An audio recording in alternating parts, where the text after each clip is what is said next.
space station never slept. It was a city made of steel and glass orbiting far above a silent planet. Thousands of workers moved like ants through wide corridors, carrying tools, machines, and crates. Among them walked Daniel, a simple human, worker, just another face in the endless crowd. Daniel had no special status, no rank, no power. He worked long hours for small credits, enough only to buy food and rent a small bed in a noisy dorm. Still, he tried to stay honest and kind. Even when others around him only thought of themselves, it was this kindness that changed his fate forever. The day began like any other. Daniel carried a heavy box across the main docking bay, his supervisor shouting orders from above. The air smelled of oil and heat. The sound of engines shook the floor. Everyone hurried, afraid of losing even 1 minute of work time. Then, something unusual happened. From the crowd, an old alien woman stumbled, her skin pale and cracked, her arms shaking. She wore simple robes. Her breathing was weak. No one stopped. No one cared. Workers and guards simply walked around her as if she were nothing. Daniel froze. He saw her fall to the ground, her body striking the cold metal floor. The box in his arms almost slipped, but he dropped it without thinking and rushed forward. "Are you all right?" he asked, his voice shaking. The alien lady tried to speak, but only a whisper came out. People around looked at him with annoyance. His supervisor's voice cut through the air like a blade. "Daniel, what are you doing? Get back to work." But Daniel ignored the shouts. He lifted the frail woman, helping her sit against the wall. Her eyes, large and silver, stared at him with gratitude. "You should not," she whispered, her voice trembling. "You should not stop for me." But Daniel shook his head. "No one should be left on the ground," he said softly. She smiled faintly, a weak but strange smile, as if she knew something more than he did. The supervisor stormed toward him. Other workers stepped back, afraid of what was about to happen. "Daniel!" The supervisor roared, his face red with anger. "You dare waste company time? You dare ignore orders for this worthless creature?" Daniel stood, still holding the alien's arm gently. She fell. She needed help, he said. His voice was steady. Though his heart raced, the supervisor's eyes narrowed. "In this station, time is money and rules are survival. You broke both. You're fired." The words cut like a blade. The crowd gasped, whispers spreading fast. No one defended Daniel, no one stood with him. Some shook their heads, others laughed quietly. He was now a man without a job, without credits, without protection. Daniel helped the alien lady to her feet, ignoring the weight of shame pressing on him. The supervisor's guards pulled him back roughly, pushing him toward the exit. As he stumbled, the alien woman caught his hand. Her grip was weak, yet her touch burned with strange energy. She leaned closer, her voice almost fading into silence. "Do not fear the fall, for the fall is the beginning." Daniel froze. Her words made no sense, yet they rang inside his chest like thunder. Before he could ask what she meant, the guards shoved him away. The crowd swallowed her, and she disappeared from his sight. Daniel walked out of the docking bay, his steps heavy, his future uncertain. He had lost everything in a single moment. All because he chose kindness over rules. The station's lights flickered above him, and for the first time, he felt truly alone. But the whisper in his ear would not leave him. "Do not fear the fall, for the fall is the beginning." He did not know then that these words would lead him into a destiny greater than he ever imagined. Daniel stepped out of the docking bay with nothing in his hands, nothing in his pockets, and nothing in his future. The station's air felt colder now, its lights harsher, its voices crueler. One choice, when helping an old alien, had cost him his job, but deep inside, something told him it was not the end, only the start. He walked through the crowded corridors, ignored by thousands. Some workers smirked as they passed him, whispering, "That's the fool who got fired for an alien." Others laughed openly, pointing at him. Daniel kept walking, his chest heavy but his steps firm. At the dormitory, his access card no longer worked. The machine beeped red and rejected him. He had no credits to pay rent, no authority to argue. "Not my problem," the guard said coldly, pushing him aside. So Daniel left, carrying only his worn jacket and the memory of silver alien eyes. The food stalls along the market lane filled the air with spicy steam and rich smells. But he had no credits. His stomach growled, yet he forced himself to walk past. For the first time in years, he felt invisible, like a ghost drifting in a world that no longer wanted him. That night, Daniel found a corner near the ventilation shafts.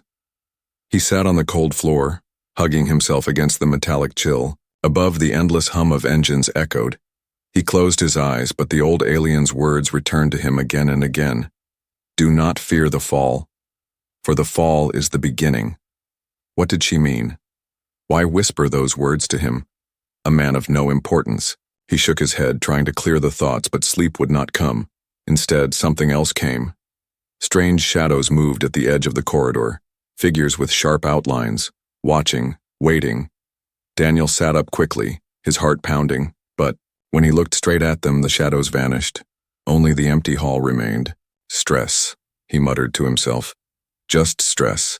Yet deep inside, he knew it was not his imagination. The next morning brought no relief. Daniel searched for work, going from station office to office, but the answer was always the same. No openings, or worse, not for someone who disobeyed orders. Word of his firing had spread faster than he imagined. He was marked, unwanted, a man with no future, hungry and desperate. Daniel sat on a bench staring at the floor. That was when he noticed something odd. His pocket felt heavier than before. He reached in, expecting nothing, but his fingers touched cold metal.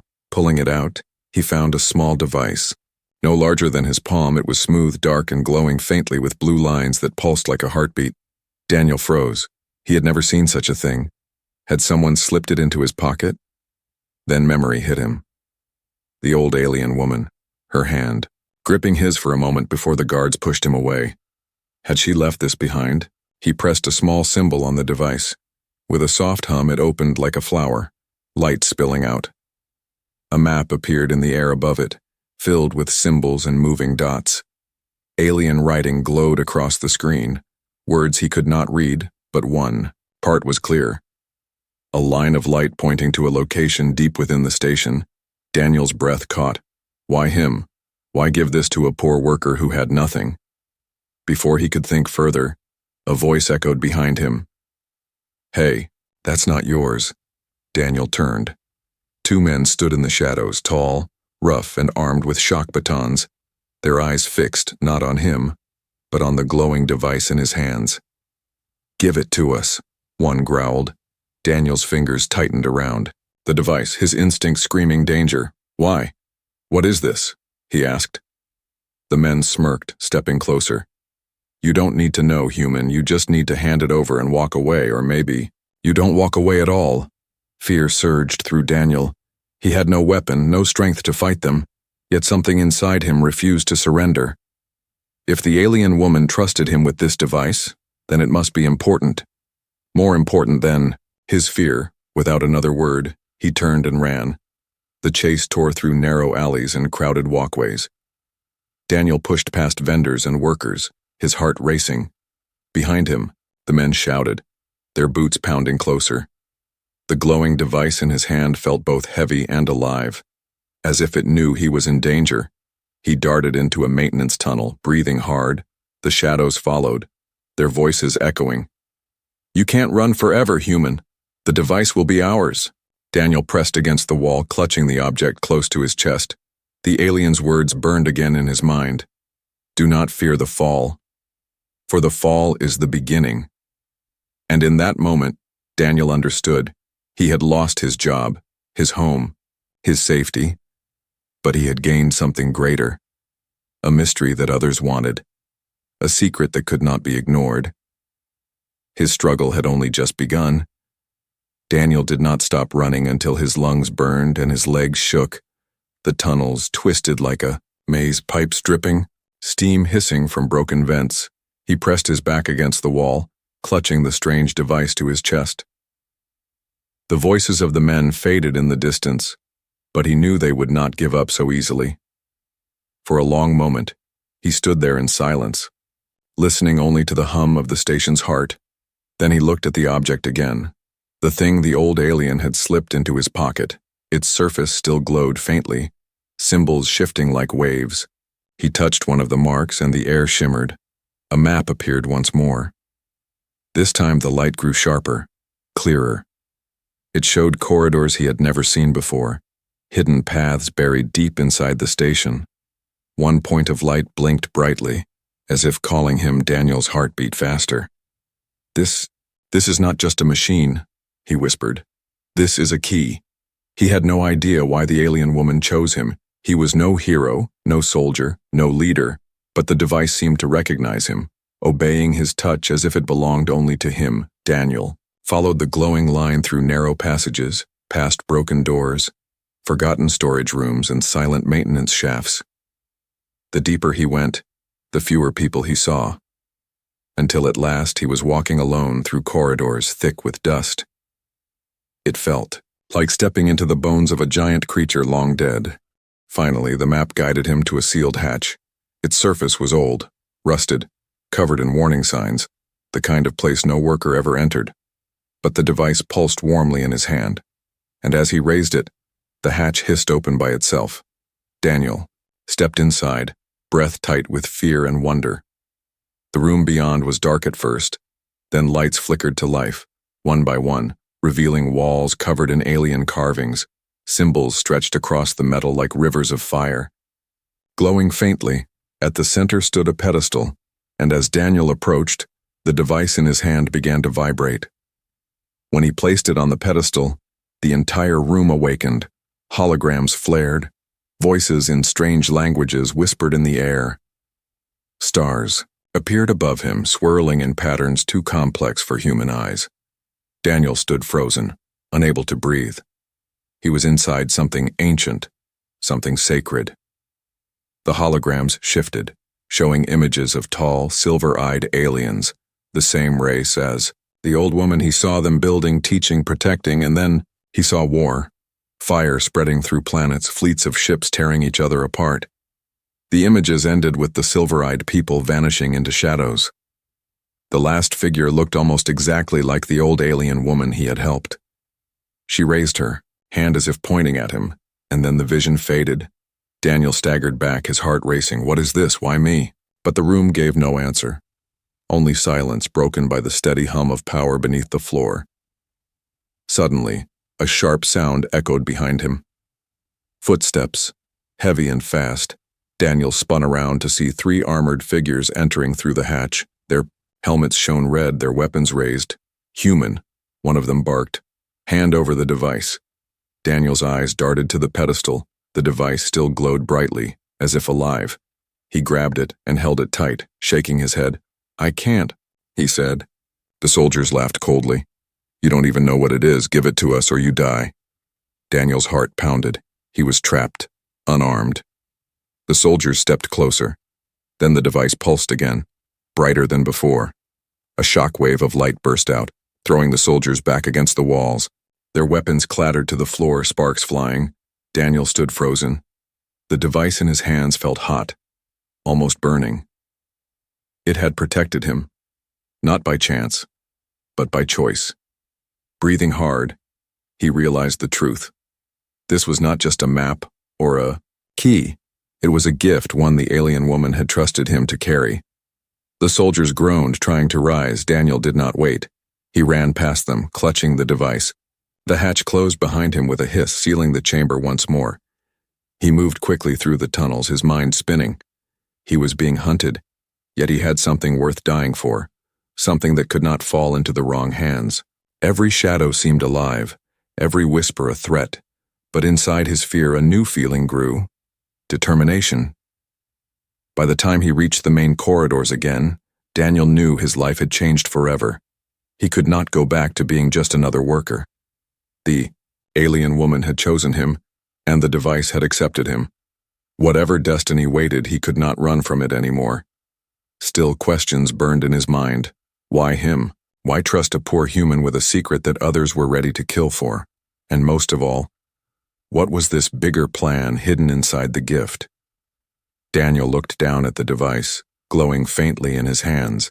He whispered to himself, I was fired for helping her, but maybe Maybe fate was giving me something greater. The station lights flickered above him, and somewhere in the shadows, unseen eyes continued to watch, waiting, hunting. The game had only just begun. Daniel did not sleep that night.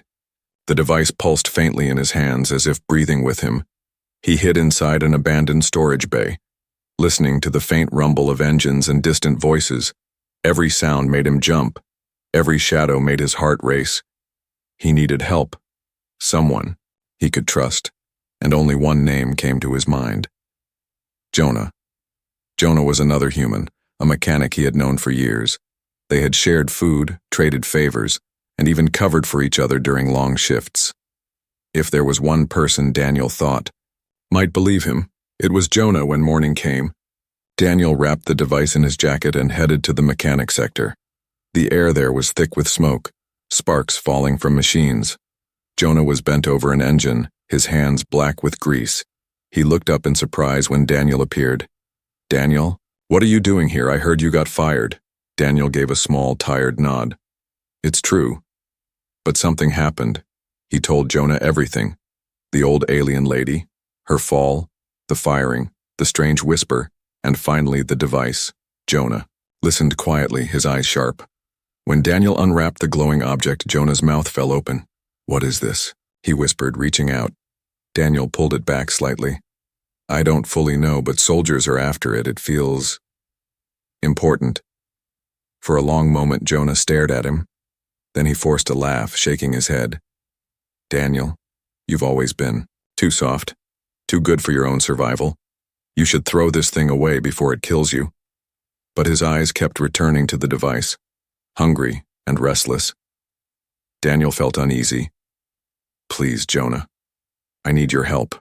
"I don't know where else to go." Jonah hesitated, then gave a slow nod. "All right, you can stay here for now. We'll figure something out." Relief washed over Daniel. He placed the device carefully on the table and sat down, exhausted. For the first time in days, he thought maybe he was safe, but safety was an illusion. Hours later, when Daniel closed his eyes to rest, Jonah stood silently by the table, staring at the device. His hand shook as he reached for it. The blue light reflected in his greedy eyes. "Worth a fortune," he whispered to himself. "With this, I'll never be poor again." But Daniel stirred suddenly, opening his eyes. "Jonah." Jonah froze, then forced a smile.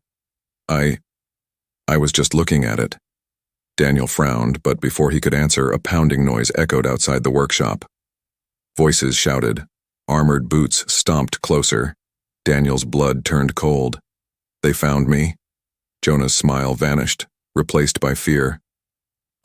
I might have told someone," he confessed quickly. "They offered me credits, Daniel, more than I'll ever earn in a lifetime."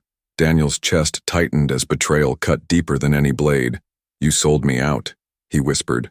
Jonah stepped back, guilt and fear mixing on his face. "I didn't know they'd come so fast." The door exploded inward, metal flying. 3 soldiers stormed inside, weapons raised.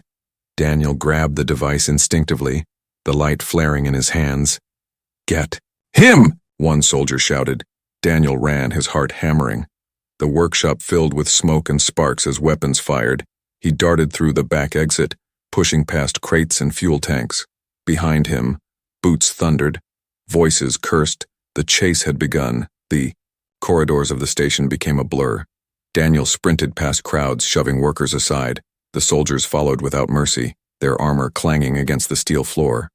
One shot cracked past his head, burning the wall beside him. He stumbled, but kept running, the device glowing brighter, guiding him. "Stop him!" Voices roared. Security drones whirred above, joining the hunt. Daniel ducked into a maintenance shaft, sliding down a ladder. His hands burned. His lungs screamed for air. But still he ran. The shaft opened into a wide recycling sector, filled with piles of metal and humming machines. He zigzagged through the maze of scrap, the device pulsing like a heartbeat. The soldiers spread out, hunting him like wolves.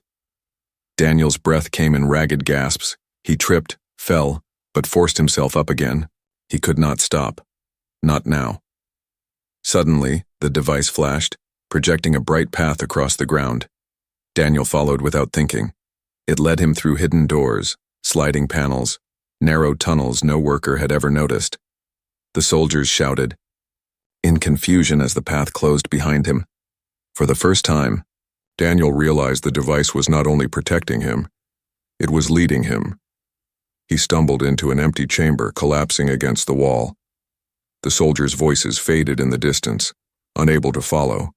Daniel held the device close, sweat dripping. From his face, Jonah's betrayal still cut deep, but there was no time to grieve. He whispered to himself, "This is bigger than me, bigger than money. She trusted me, and I can't fail." The blue glow filled the dark chamber, casting strange shadows. Daniel closed his eyes, trying to calm his breath. The chase was not over. It had only just begun, but now he knew the truth. There was no one he could trust, only the device, and the memory of an old alien's silver eyes. Daniel wandered through the secret passage the device had opened. The walls were narrow, the air cold, dust swirling in every breath.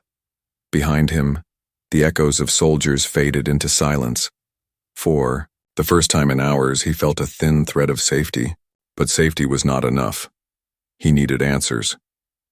The glowing path stretched deeper into the hidden parts of the station. Daniel followed carefully, his footsteps soft, his hand gripping the device like it was his only lifeline. The tunnels twisted, old pipes creaking, forgotten wires dangling like vines. No one had been here for years, maybe decades. It was a graveyard of steel, and yet, the device guided him as if it knew the way. At last, he reached a sealed door. The metal was ancient, scratched with alien symbols. Daniel lifted the device and pressed it gently against the surface. The lines lit up, and with a hiss, the door slid, open. A rush of stale air escaped, carrying a strange, bitter scent. Inside was a chamber unlike anything he had ever seen. Tall pillars glowed faintly, covered in silver writing that shimmered like stars. At the center stood a great table made of crystal, and above it a hologram flickered to life. Daniel gasped as images filled the air. Planets, ships, battles, and finally, the face of the old alien woman. Her silver eyes stared at him, though it was only a recording. Her voice was soft, echoing across the chamber. "To the one who finds this, know that you were chosen, not by accident, but by fate." Daniel stepped closer, his chest tight. She had known he would help her. She had known he would carry the device. The hologram shifted, showing images of her people, tall and graceful, their eyes glowing like hers.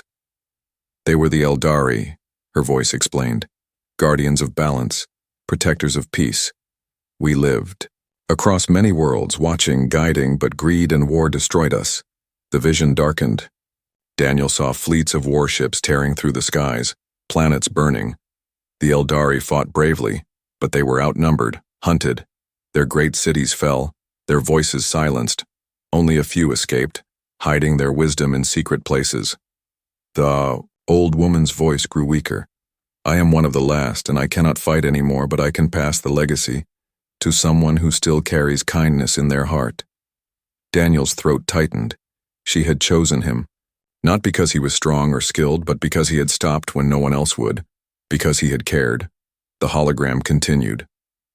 "The device you carry is more than a map. It is a key to knowledge, to power, to hope. In the wrong hands, it will bring destruction, but in the right hands, it may save us all." Daniel trembled. He wanted to shout that he was not the right person. He was just a worker, poor and powerless.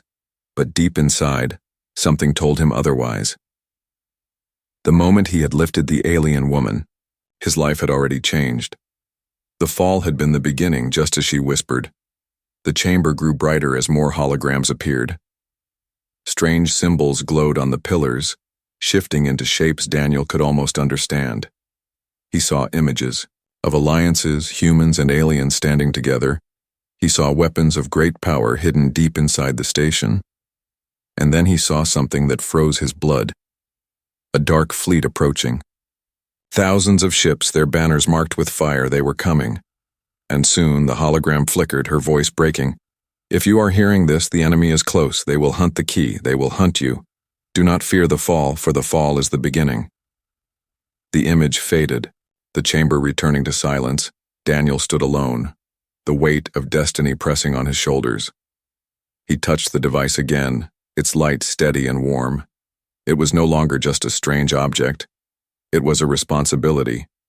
But as he turned to leave, a sound shattered the silence.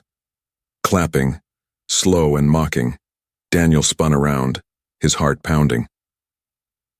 From the shadows stepped a tall figure, armored in black, his face hidden behind a mask. "You've done well, human," the voice sneered. "You've unlocked the chamber just as we hoped." Daniel's chest tightened. They had followed him, waited for him to do the work. The masked man stepped closer, soldiers appearing behind. "Him, hand over the device," the man ordered. "You are nothing but a tool. The gift does not belong to you." Daniel's mind raced. The hologram's words echoed inside him. He was chosen not by accident. He could not let the device fall into. Their hands clutching it tightly, he whispered to himself, "I may be nothing, but I will not fail her." The device pulsed, and the chamber's walls began to glow brighter. The soldiers raised their weapons, the masked man lunged forward, and Daniel ran. His heart filled with fear and fire. The chase through destiny had only just begun. Daniel ran as the chamber lit up with alien energy. The masked man and his soldiers shouted behind him, their boots pounding the floor. The device in Daniel's hands pulsed brighter with every step, guiding him through hidden passages. Walls shifted, doors slid open, and narrow tunnels revealed themselves as if the station itself wanted him to escape. Blaster fire burned the air, sparks showering around him. Daniel ducked, his heart racing. He had never fought, never held a weapon. Yet somehow he survived every shot. The device seemed to know where to lead him, when to open doors, when to close them. But the enemy was relentless, their voices echoing, "Don't let him get away, the key is ours." Daniel burst into a forgotten sector of the station. The ceilings rose high above, broken windows showing the endless stars beyond. Dust floated in the air like fog, and there, standing in the shadows, he saw movement. Not soldiers, but others. Thin, tired, beaten. Aliens of different races hiding together in fear. They looked at him with wide eyes, shrinking back when they saw the glowing device. Daniel raised his hands quickly. "I'm not here to hurt you," he said, his voice shaking but firm. "They're chasing me too, I just need a place to stand," the crowd murmured among themselves. An old alien with scarred skin stepped forward, his eyes sharp. "You carry the legacy," he whispered. Daniel froze. You know about this?" The alien nodded. "For years we waited. The Eldari promised one would come, not a soldier, not a ruler, but someone with a heart strong enough to carry the key." The crowd shifted nervously as the sound of soldiers drew closer. Daniel looked around, desperate. "They're coming. If they get this, it's over." The old alien placed a trembling hand on Daniel's shoulder. "Then rise, human. If fate chose you, you cannot run forever." The words struck deep. Daniel had spent his life as just another worker, powerless, unseen, but now, the oppressed aliens looked at him with fragile hope. For the first time, he felt something stronger than fear. He felt responsibility. The soldiers stormed into the sector, weapons raised. The hiding aliens gasped, shrinking back. The masked man stepped forward, his voice cold. "Enough running, human. Give me the key and I might let you live." Daniel's grip on the device tightened. His heart pounded, his body shook. But then, the device glowed brighter than ever. Symbols racing across its surface. It projected a shield of light that spread across the chamber, blocking the soldiers' shots. The crowd gasped as bolts of energy ricocheted harmlessly off the barrier. Daniel stared at the glowing wall, his breath caught. He had not activated. The device had responded to his will, his need to protect. In that moment, he realized the truth. The device was not only a map or a key, it was alive, and it was choosing to stand with him. The soldiers hesitated, confused by the shield. Daniel stepped forward, his voice rising for the first time with strength. "You call me nothing. You think I'm weak, but kindness is not weakness. It is power. and I will not give this to you." "The masked man snarled, raising his weapon. "Then you will die like the rest of them," he fired. But the device absorbed the blast and sent it back. The energy slammed into the ground, shaking the chamber. The soldiers staggered, fear flashing in their eyes. The oppressed aliens, seeing this, began to rise. They grabbed pipes, tools, anything they could use. For the first time in years, hope burned in their eyes. They stood behind Daniel, ready to fight. The sector erupted into chaos. Aliens clashing with armored soldiers, light flashing, metal ringing. Daniel stood at the center, holding the device high, the shield protecting those who fought beside him. The battle raged, and though Daniel had no training, he moved as if guided. The device warned him of danger, opening paths, deflecting strikes. He fought not with strength, but with determination. And slowly, the tide began to turn. The masked man roared in fury as his soldiers fell back, pointed at Daniel. "You think you can win, human? This is only the beginning. Our fleet is coming, and when it arrives, nothing in this galaxy will survive." Daniel's blood ran cold. The holograms he had seen returned to his mind. The dark fleet, the fire across the stars. The enemy was not just these soldiers, it was an entire force, powerful and merciless, and it was coming soon. But he stood taller, his voice steady. "Then I'll be ready. We'll all be ready." The masked man snarled but signaled his soldiers. They retreated into the shadows, their voices promising vengeance. The chamber fell silent except for the heavy breathing of those who survived. The crowd of aliens looked at Daniel, their faces filled with awe and gratitude. One of them whispered, "He is not just a worker. He is the chosen." Another added, "He is the human who carries the key, the one who will lead us." Daniel lowered the device slowly, his hands trembling. He was no leader, no warrior, but in that moment he understood what he had become, not by choice but by destiny. The rise of the human had begun. The station shook as alarms blared. Red lights flashed across every corridor.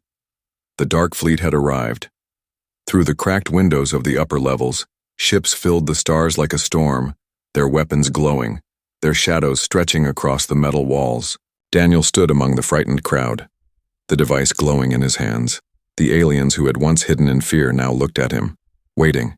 They had no leaders, no armies, no great weapons, but they had hope, and hope burned stronger than fear. Daniel's voice carried through the chamber. "They are coming for this," he said, holding the device high. "They want to destroy us, but we are not weak, not anymore," the aliens murmured, their fear slowly shifting into courage. He looked at them, his voice steady. "We fight together, or we all fall apart, and if we fall, let it be the beginning, not the end." The device pulsed, projecting light across the walls. Maps and blueprints filled the air. Hidden systems inside the station, weapons long buried, energy sources forgotten. Daniel pointed to them. "They left us tools. The Eldari wanted us to survive, now we use them." The aliens moved quickly, guided by the holograms. Panels opened, machines roared back to life. For years they had been silent, but now ancient turrets rose from the walls. Shields powered up and secret hangars unlocked. The station itself was awakening. Outside, the dark fleet moved closer, preparing to strike. Their commander's voice thundered through the speakers. "Give us the key or be destroyed." Daniel raised the device, his voice calm but strong. "Then destroy me because you will never have it." The first wave of enemy ships opened fire. The station shook violently, sparks raining from the ceiling. But the shields flared alive, blocking the blasts. The hidden turrets fired back, bright beams cutting through the darkness. Explosions lit the sky. The battle had begun. Daniel rushed to the control platform, the device linking with the ancient systems. Holograms danced around him, guiding his every move. He had never commanded a battle, yet the device filled his mind with strategies, paths, choices. It was as if the Eldari themselves whispered in his ear. The aliens fought bravely, their fear gone, replaced by fire. Mechanics became gunners, farmers became defenders. They worked together, every hand helping, every voice shouting. For the first time, they were not slaves, not victims, they were warriors. But the enemy was powerful. Wave after wave of ships crashed against the shields. The station groaned, cracks spreading across its walls.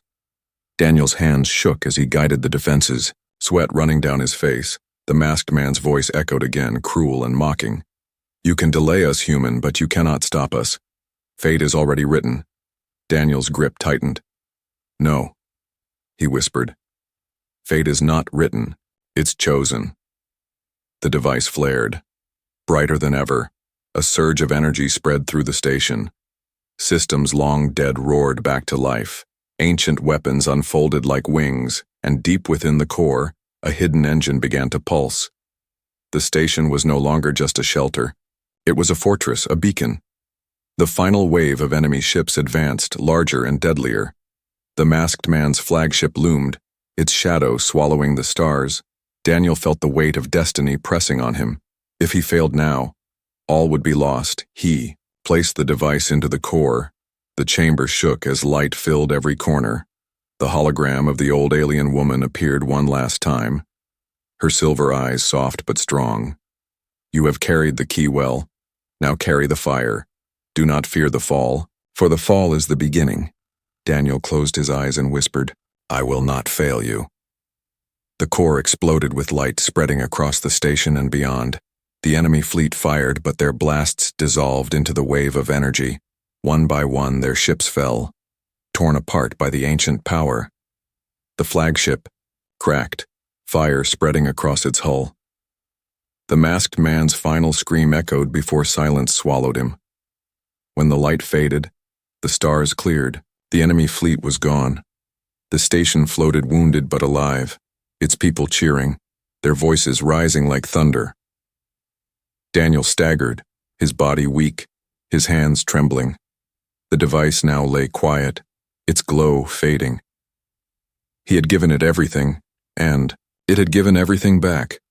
The old alien's legacy was safe, not because of strength or wealth, but because one human had chosen kindness. The aliens surrounded him, their voices filled with awe. "He saved us," they whispered. He rose when no one else would. Daniel lowered his head, tired but calm. "I didn't save you, we saved each other." The crowd cheered, their voices carrying through the broken halls. For the first time in years, the station was not just a prison or a workplace. It was a home, and Daniel was no longer just a worker who had been fired. He was the human who carried the key, the one who stood when no one else dared. The stars outside shone brighter. The war was not over. The galaxy still burned, but hope had risen, and fate had revealed its bigger plan.